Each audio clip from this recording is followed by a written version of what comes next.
Today we're making pasta e fagioli. Delicious pasta filled with proteins. It's perfect, really. The ingredients you're going to need are olive oil. You always use this one. Ditalini, this pasta right here. My grandpa used to call it the military pasta since when he served in the army, they always used to make this pasta, so he called it military pasta. Black pepper, salt. You need a battuto of onion, carrot, garlic, and celery, and beans. It's called pasta e fagioli, pasta and beans, so obviously you're gonna need beans. You can either use canned beans, just give them a rinse, or you can use natural beans. But if you use natural beans, you're gonna have to put them in water for 3 days, then you're gonna have to pre-cook them and all that jazz. Now, these are the ingredients you need to make pasta and fagioli.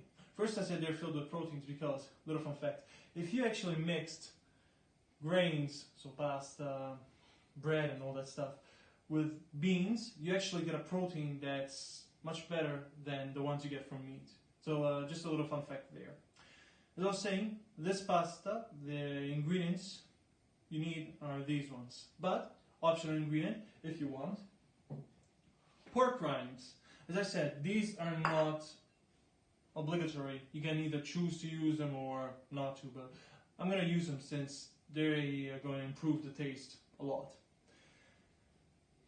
My uncle used the pork rinds of the cheek of the pig, so the guanciale. He already boiled them, he cut a lot of the fat out, and he cleaned it, so he pulled all the hair out. Now that you've seen all the ingredients, let's get cooking. First things first, olive oil in the pan. Get it round. There. Heat on. It has to be the center of the pan.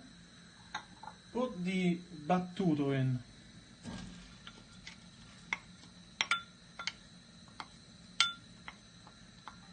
Give it a mix. One more thing I forgot to say with the ingredients is you have to make vegetable stock. We already made ours and we're just warming it up. So there's actually another funny story I want to tell you about my grandpa. When he was young, he went to a restaurant and there was this guy that was sitting right in front of him. He ordered a minestra al finocchietto selvatico, and they put the pork rinds in it. My grandpa told me every time he had a pork rind in a spoon and he ate it, he went, "Ha ha," because he liked it. And when the waiter came with the bill, he looked at the bill and he was just like this.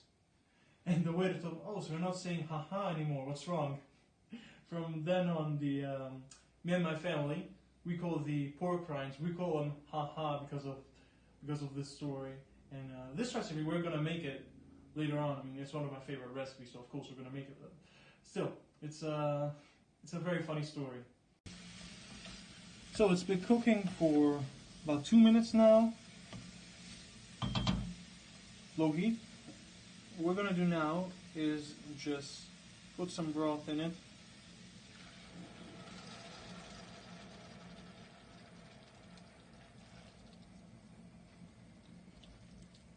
Like so.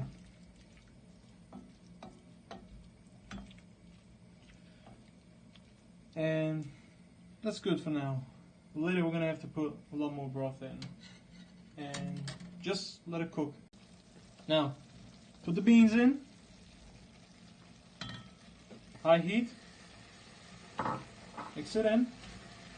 And now we are going to cover everything with the vegetable stock.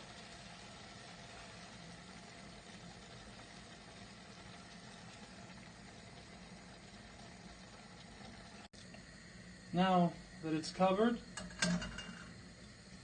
just let it cook on low heat. Just like this, pinch of salt.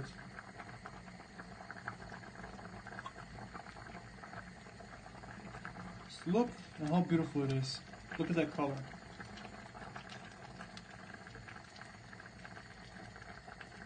Wow. And just keep cooking it. So one more thing, if you want to eat it like we do, just do this. If you want it a bit more colored, just add some tomato paste at this stage of the cooking. And it'll give some more color and flavor, but honestly, we prefer it this way. In the end, that's your choice. We've been cooking this for about 45 minutes. Black pepper on low heat. And we've put all the broth in it. Now what we're gonna do is we're gonna get the military pasta and we're just gonna put it here.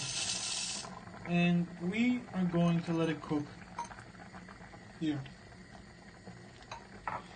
And this is really the last step, apart from plating it and eating it. Just let it cook. Now, to me, this is perfect. Can you see how dense it is? Beautiful.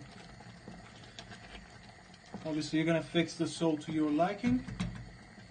And now, let's plate it. Man, the aroma that's coming off of it is just delicious. It is ready. Just look how beautiful it is. Tasty. And very, very healthy. Because as I said before, when you add pasta and beans, you create protein that's even better than the one that's in meat or the egg. Now, if you want, just add some more olive oil to taste. And it's ready. Mix it. Make sure it goes everywhere. What else can I say? My mouth is watering from the smell alone.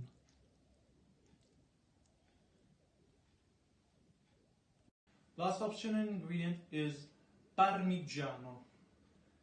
Honestly, I think it's better like this, but that's your call to make. Let's try this beauty right here. So I got the pork rind, the pasta, and some beans.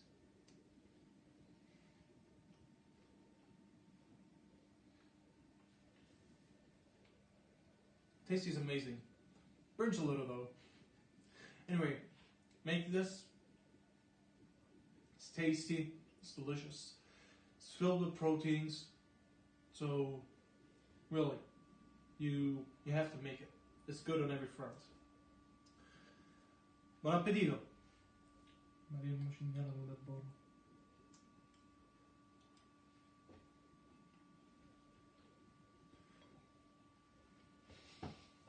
We've just finished eating the pasta e fagioli. It was amazing, really. Try it. It's very, very tasty. I also said that it was very, very healthy. That's true, but I have to specify one thing. If you plan on eating it more than once a week, don't put the pork rind in it. We can put it once, because really, with the pork rind, or the it tastes amazing. So really do it. However, don't always use the pork rind. Try the vegan version also, because really it's amazing in that way too. See you in my next video, fellas. Bella.